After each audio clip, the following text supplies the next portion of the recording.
Doctor Mohammad ইউনূসের বিরুদ্ধে দুদকের মামলায় অভিযোগ গঠনের আদেশ বাতিল করেছেন হাইকোর্টের আপিল বিভাগ। বুধবার সকালে এই রায় এসেছে। ডক্টর ইউনূস প্রধান উপদেষ্টা হওয়ার পর তড়িঘড়ি করে মামলাটি প্রত্যাহারের পদক্ষেপ নিয়েছিল দুদক। সেই পদক্ষেপ সঠিক ছিল না বলেও পর্যবেক্ষণ দিয়েছেন সর্বোচ্চ আদালত। রায়ের পর আইনজীবীরা জানান, হয়রানি করতেই মামলাটি দায়ের করা হয়।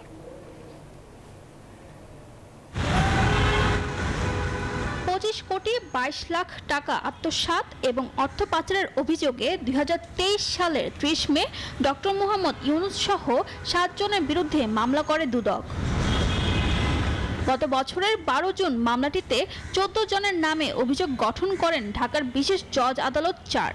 পরে অভিযোগ গঠনের বৈধতা নিয়ে মামলার কার্যক্রম বাতিল চেয়ে অধ্যাপক ইউনূস সহ 7 জনের করা আবেদন খারিজ করে হাইকোর্ট। 8 আগস্ট প্রধান উপদেষ্টা হওয়ার পরপরই মামলাটি প্রত্যাহার হলেও বান্ডেল থাকলে প্রতি সেনমানিতে টাকা বাঁচবে।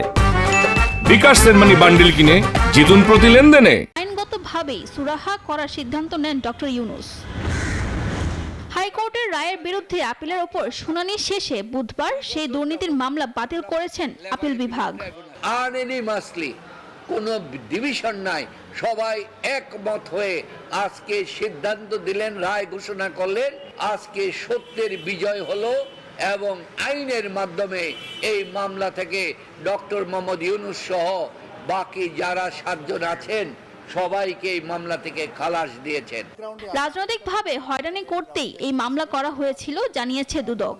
প্রফেসর ইউনূস সাহেবের যে আপিল ছিল অনারেবল অ্যাপিলেট ডিভিশনে হাইকোর্টের জাজমেন্টের এগেইনস্টে, সেই আপিলটি অ্যালাউ করেছে এবং হাইকোর্ট যে এইটা কোয়ার্টমেন্টের যে ওনাদের যে পিটিশন ছিল হাইকোর্ট ডিভিশনে, সেটা যে সামারি রিজেক্ট করেছিল সেটা আজকে স্যাটিসফাইড করে দিয়েছে, অর্থাৎ বাতিল করে দিয়েছে।